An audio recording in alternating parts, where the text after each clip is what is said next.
আসসালামু আলাইকুম, কেমন আছো তোমরা? আশা করি অনেক ভালো আছো। আমিও মন আল্লাহ পাকের রহমতে অনেক ভালো আছি, আলহামদুলিল্লাহ।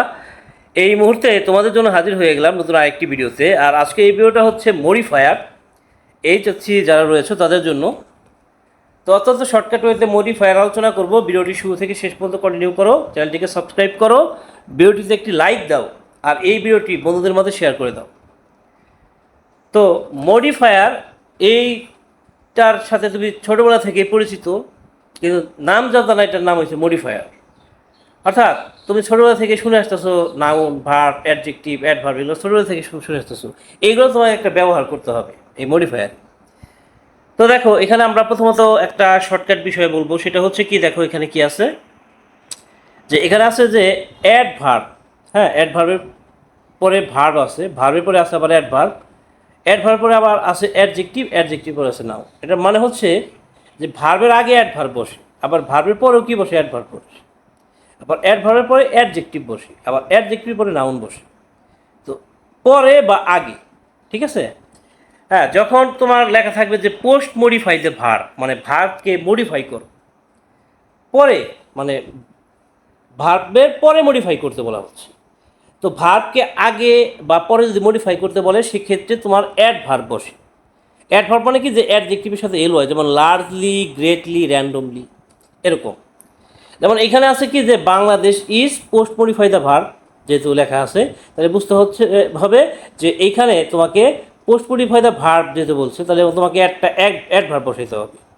হ্যাঁ, যদি তুমি না বুঝো কোন অ্যাডভার্বটা দিবা, তাহলে সেক্ষেত্রে তুমি গ্রেটলি এইটা মনে রাখবা, যে গ্রেটলি বসে দিলে উত্তরটা হয়ে যায়। যেমন Bangladesh is greatly A populated country, Bangladesh বিশালভাবে একটা জনবহুল দেশ। তো এখানে ডেন্সলি, লার্জলি, বা গ্রেটলি যেটি তুমি বসাও, অ্যান্সারটা কিন্তু হয়ে যাচ্ছে।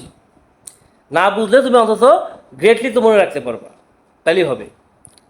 তো এটা আলোচনা করতেছি আমাদের শর্টকাট বই থেকে, HSC English first paper shortcut and HSC English second paper যে শর্টকাট বই দুটা রয়েছে আমাদের, এই দুইটা বই যদি তুমি অর্ডার করতে চাও, তাহলে আমাদের হোয়াটসঅ্যাপ নম্বর 01850777959, জাস্ট একটা SMS দাও। ডেলিভার চার্জ 530 টাকা মূল্য, ঠিক আছে। তো যারা অর্ডার করতে চাও তারা আমাদের সাথে যোগাযোগ করো। তো দেন আসি আমরা পরবর্তীতে পোস্ট মডিফাই দি অ্যাডভার্ব। পোস্ট মডিফাই দি অ্যাডভার্ব যদি থাকে, তাহলে সেক্ষেত্রে সাধারণত কী হয়, অ্যাডজেক্টিভ বসাইতে হয়। যেমন great, rich, poor, good, bad. হ্যাঁ, এগুলো হচ্ছে অ্যাডজেক্টিভ, কারণ এগুলো তার দোষ গুণ অবস্থা বোঝাচ্ছে। তো এইগুলো বসাই দিতে হবে। যেমন Ratul is very good student. হ্যাঁ, Ratul is very good student. তো রাতুল আসলে কীরকম ছাত্র, সে ভালো ছাত্র না খারাপ ছাত্র? ধরো আমরা ভালো ছাত্র ধরে নিচ্ছি, এখন আমরা কী দিচ্ছি, গুড দিচ্ছি। আর যদি মনে হতো না সে একটা খারাপ ছাত্র, তাহলে সেই ক্ষেত্রে তোমার ব্যাড কথাটা ব্যবহার করতে হইতো, Ratul is very bad student. হ্যাঁ, তো আমরা পজিটিভলি চিন্তা করছি বিধায় এখানে কী রাখছি, গুড রাখছি। এখন যেহেতু এই বিষয়টা, মডিফাই বিষয়টা শূন্যস্থান পর টোটালি 10টা। হ্যাঁ, তো এইখানে একটা প্যাসেজ বা একটা গল্প থাকে, সেই গল্পের প্রেক্ষাপট অনুযায়ী তোমাকে বুঝতে হবে তুমি কি এখানে গুড ভালো দিবা নাকি ব্যাড খারাপ দিবা। দেন আসি pre modify the noun. Pre modify the noun থাকলে অ্যাডজেক্টিভ বসে। প্রি মডিফাই দি নাউন যখন থাকে তখন অ্যাডজেক্টিভ বসে। তো অ্যাডজেক্টিভ কোনগুলা, যেমন ধরো great, rich, poor, good, bad. সাধারণত যদি সাবজেক্টটা পজিটিভ হয়ে থাকে, হ্যাঁ, তাহলে সেই ক্ষেত্রে তুমি গ্রেট, গুড এগুলো ইউজ করবা। আর যদি নেগেটিভ হয়ে থাকে, তাহলে সেক্ষেত্রে ব্যাড, পুয়ার এগুলো ইউজ করবা। যেমন টেলিভিশন, এটা একটা পজিটিভ বিষয়, এই ক্ষেত্রে লেখা আছে কি, প্রি মডিফাই দি নাউন, তাহলে আমরা এখানে জাস্ট গ্রেটটা বসাই দিন, আমাদের উত্তরটা হয়ে গেছে। বা গুডটাও যদি বসাই দিই তা উত্তর হয়ে যাবে। অর্থাৎ মনে রাখবা যে সাবজেক্ট যদি কোনো বিখ্যাত ব্যক্তি বা বস্তু হয়, তাহলে গ্যাপ অংশে গ্রেড বসিয়ে দিলে উত্তর হয়ে যাবে। গ্রেড বসিয়ে দিলে উত্তর হয়ে যাবে। উপরিউক্ত দুটি বাক্যে সাবজেক্ট যথাক্রমে টেলিভিশন ও কাজী নজরুল ইসলাম। এখানে আছে কি, কাজী নজরুল ইসলাম। তো কাজী নজরুল ইসলাম তো একজন বিখ্যাত ব্যক্তি, তার মানে যে সাবজেক্টটা থাকবে সেটা যদি বিখ্যাত ব্যক্তি বা বস্তু হয়ে থাকে, তাহলে সেই ক্ষেত্রে তুমি যদি দেখো যে লেখা আছে প্রি মডিফাই দি নাউন, তাহলে নির্দ্বিধায় তুমি গ্রেড বসে দিয়ে আসতে পারো। আবার দেখো যে arsenic is a dash substance. হ্যাঁ, আর্সেনিক একটা মহান পদার্থ, তাহলে তো এটা মিলে না। তাই না? আর্সেনিক একটা মহান পদার্থ, তাহলে হয় না। এটা ক্ষেত্রে আমরা দিতে পারি কি bad substance. Arsenic is a bad substance, মানে আর্সেনিক একটা খারাপ পদার্থ, বা আর্সেনিক একটা পয়জনাস সাবস্টেন্স, মানে বিষাক্ত পদার্থ। সাবজেক্ট যদি নেগেটিভ বিষয় হয়ে থাকে তাহলে সেক্ষেত্রে ব্যাড বসালে উত্তর হয়ে যাবে। ঠিক আছে? ওকে, যারা একান্ত অর্থ বোঝো না তারা কিন্তু এইভাবে করতে পারো। এবার আসি আমরা রুল 2-তে। যখন দেখবা যে লেখা আছে ইনটেন্সিফায়ার, তুমি ভেরি বসাই দিবা, মাচ বা এক্সট্রিমলি বসাই দিবা। ইনফিনিটিভ যখন লেখা থাকবে ব্র্যাকেটে 2 + V1 বসাইতে হয়, মানে 2 প্লাস ভার্বের প্রেজেন্ট ফর্ম বসাইতে হয়, যেমন to get, to do, to go ইত্যাদি।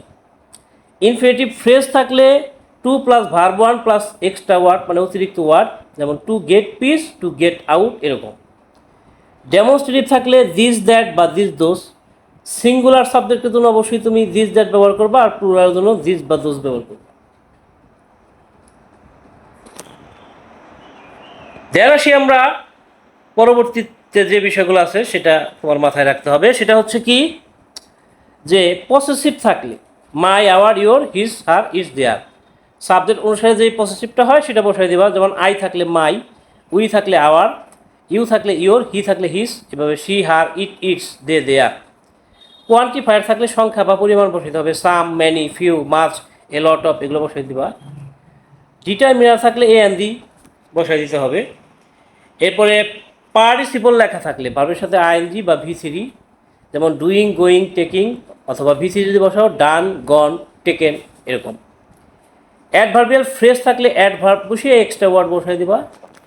যদি অ্যাপোজিটিভ এই কথাটা থাকে, হ্যাঁ অ্যাপোজিটিভ লেখা থাকে, তাহলে সেই ক্ষেত্রে এই যে টেকনিকটা বলতেছি এই টেকনিকটা ফলো করো। যে সাবজেক্ট যদি ব্যক্তি হয়, হ্যাঁ, আর ব্র্যাকেটে লেখা থাকবে অ্যাপোজিটিভ, তাহলে সেক্ষেত্রে এ অ্যান্ড দি প্লাস পেশা প্লাস অফ প্লাস স্থান, এরকম বসাই দেবেন।